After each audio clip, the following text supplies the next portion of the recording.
All right, well, I got some new information here. All right.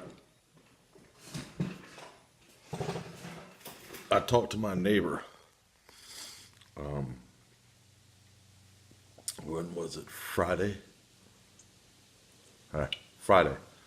Talked to my neighbor across the street Friday. And I was telling him, I went up to him, I said, hey, Chris, uh, do you hear knocking sounds in your house?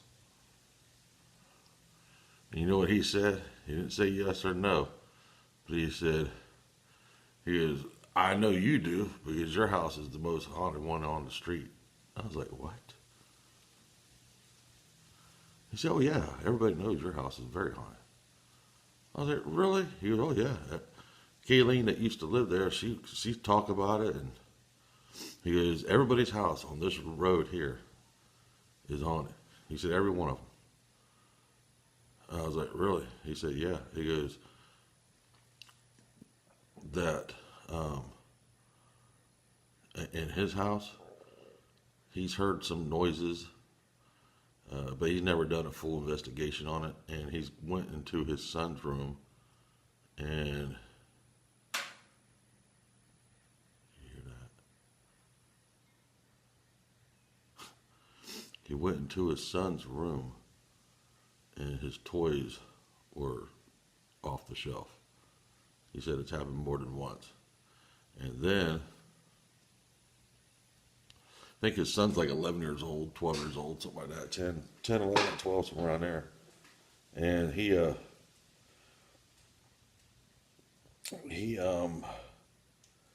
says on several occasions his son in the morning will say, Dad, was that you that came in my room last night?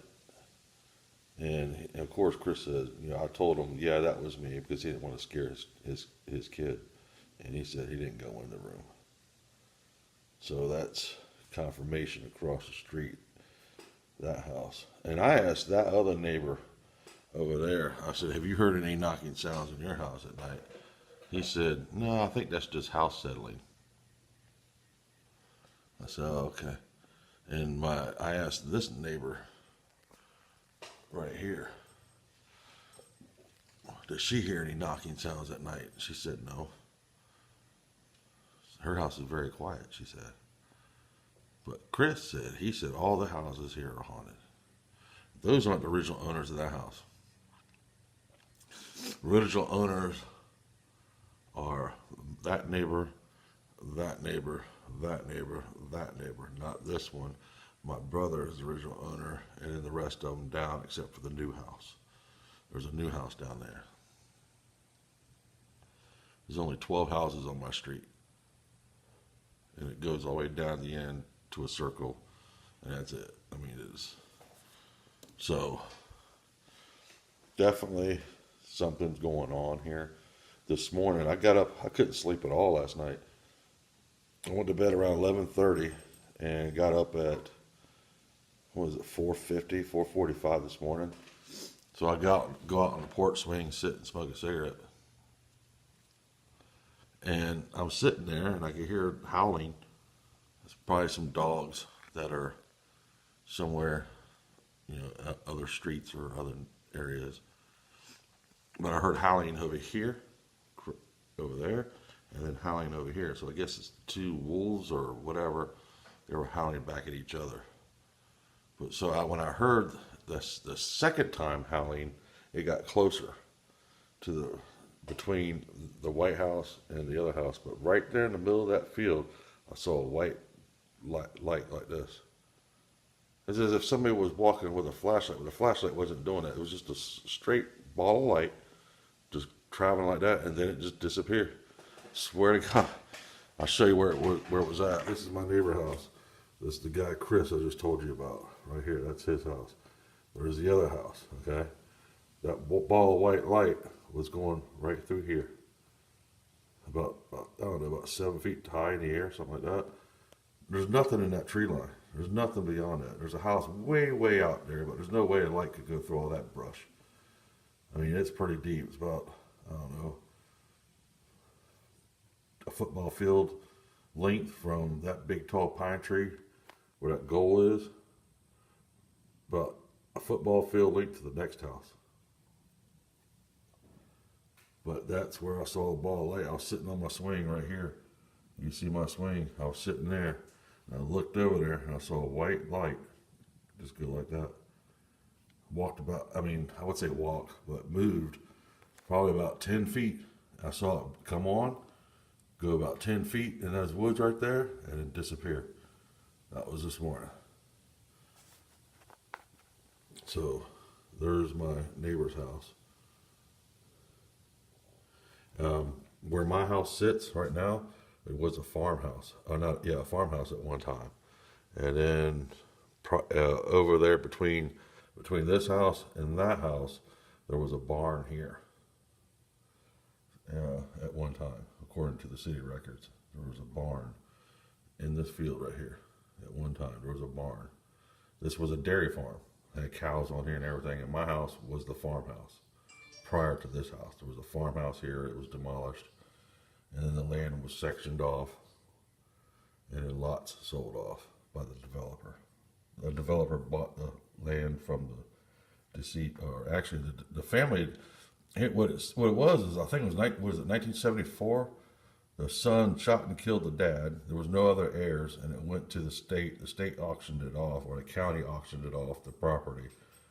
And then somebody in the name of Dunn bought the property, and then eventually developed it to what you see now.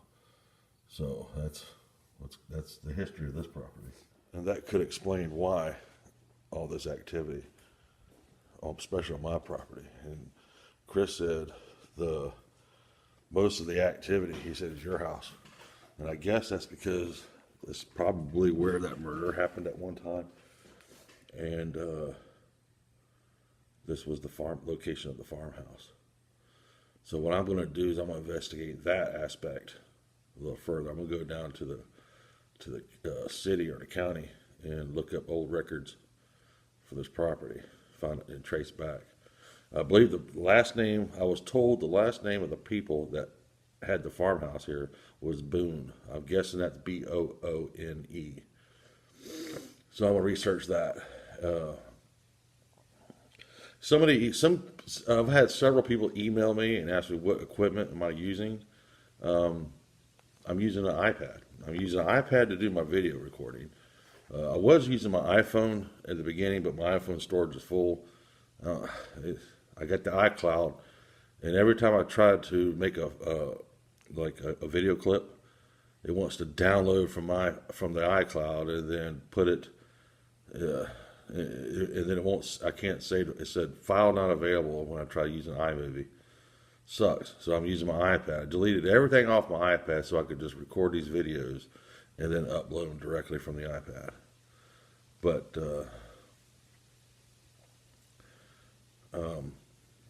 yeah, I'm going to show you my equipment, what I use right now. Actually, I'm going to give you my equipment, or give you a look at my equipment, and we'll go from there. Just let you see what I'm using. All right, be right back. Okay, I keep everything in this case here. I use these headphones for listening to the audio on the digital recorder, and I plug into my iPad. And for this, sometimes I'll plug my digital recorder into this, like if I'm working, and it's a orbital speaker, Bluetooth, or you connect it, you use this with the Spirit Box, and I also plug it into my digital recorder. Several years ago, I was doing some ghost hunting, and that's when I got my first EVP, and I was using high 8mm cameras. It was like 9 years ago, 2009, I believe it was.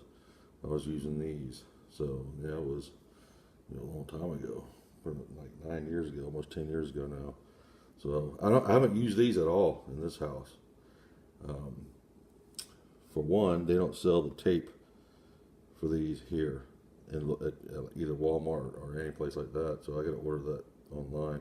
But I might as well just go ahead and just not use these at all and get the digital 1080p, 4K cameras that go directly to an SD card. I use this flashlight here. This is a cheap little flashlight from Dollar General. That's it. I mean, comes on. It's just a cheap flashlight. Here's my digital recorder. It's made by Olympus, and I use that for my digital recording. This here is the K2 meter. This one here is specially designed. In some K2s, you have to hold the button down like this and do that. But this one here is rigged to where you just turn it on like that. And it stays on. So that's the K2 I use. This is an EMF tester. I don't know why it's on. I thought it was off. But there's the EMF tester. House baseline is a 1 here. When the spirits speak through the spirit box, this jumps up to a 2 just like that without me holding it. So if I put my hand up here, it goes to a 2. See that? But it does that during the spirit session. It'll do that on its own. And this here is the SB7 spirit box. That's what I use. And you just hold this button down. It goes through the bands. Like that. But I could get something just by talking right now. Anybody here?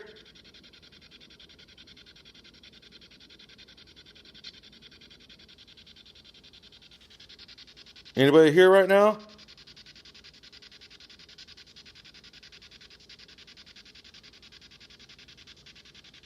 Oh, something was just there.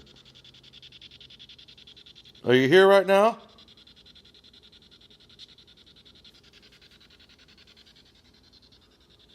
But that's what I use. I plug the orbital speaker into this. And that's how all that works. So that's my equipment I use. I'm going to invest into a CCTV camera system. That's my next. And I'm going to get another device. And I'm going to get some EMF readers. And then probably I've got an idea of a design on a piece of paranormal equipment that I'm going to test out, and I need to order some stuff for that and build my own. Try it out. I'm on a hot spot, so it's the perfect place to test it. All right, well that's it. Thanks for watching, and stay tuned for more episodes coming. Peace out.